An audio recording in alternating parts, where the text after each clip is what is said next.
कभी बनना है तो बाज बनना, कभी तोता मत बनना, क्योंकि तोता बोलता तो बहुत है पर ज़्यादा ऊंचाई तक उड़ नहीं सकता। बाज बोलता बहुत कम है पर सबसे ऊंचाई पर उड़ता है और बाकी पक्षियों का राजा होता है। आज मैं आपको 5 ऐसे पॉइंट बताऊंगी जो आपको बाज से सीखना चाहिए। जिंदगी की बहुत बड़ी सीख है इन 5 लाइन में। पहला, बाज अकेले उड़ता है और बाकी पक्षियों के मुताबिक बहुत ऊंचाई तक उड़ता है। बाज अकेले उड़ेगा पर कभी भी चिड़िया या छोटे पक्षी के साथ नहीं उड़ेगा। बाज या तो बाज के साथ उड़ेगा या फिर अकेला उड़ता है। और इससे यह सीख मिलती है कि किसी छोटे सोच वाले लोगों से हमेशा दूर रहे और अकेले रहो, क्योंकि यह वह समय है जब खुद को जानने का असली मौका मिलता है।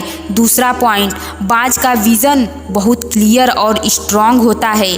बाज अपने शिकार को 5 किलोमीटर दूर से ही देख लेता है और जब उसे अपना लक्ष्य दिख जाता है तो फिर चाहे रास्ते में कितनी भी मुश्किल क्यों ना आए, वह अपने लक्ष्य को हासिल करके ही दम लेता है। इससे भी एक बहुत बड़ी सीख मिलती है कि अपना विज़न क्लियर रखो और फिर उसे हासिल करने में कितनी ही मुश्किल क्यों ना आए, पीछे मत हटो उस बाज की तरह। तीसरा पॉइंट, बाज कभी भी मरे हुए जानवर को नहीं खाता, वह हमेशा जिंदा शिकार करता है। और इससे हमें यह सीख मिलती है कि जो हमारा पास्ट है वो मर चुका है, तो अपने उन मरे हुए सड़े हुए थॉट्स पर ध्यान मत दो और अपनी आने वाली ताज़ी फ्रेश ज़िंदगी पर ध्यान लगाओ।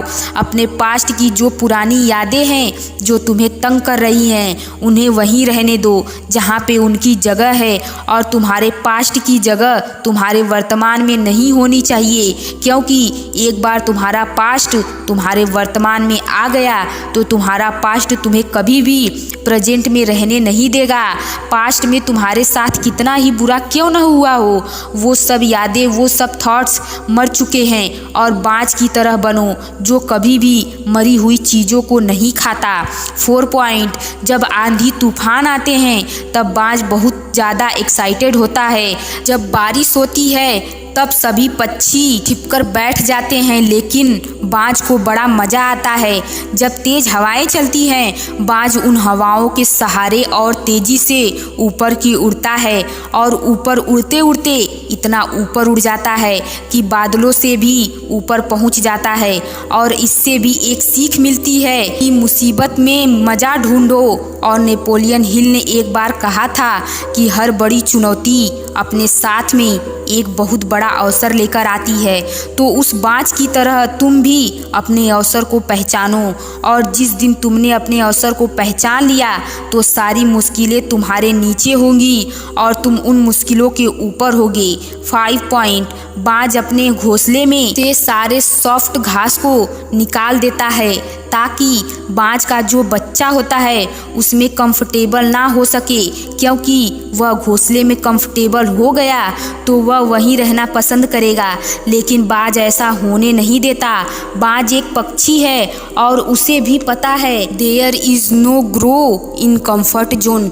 लेकिन हम तो इंसान हैं और ना इंसान होने के बावजूद कई सारे लोग इस बात को समझते ही नहीं। आप जितना कंफर्ट जोन में रहोगे, आपकी लाइफ आने वाले समय में उतनी ही अनकंफर्टेबल हो जाएगी।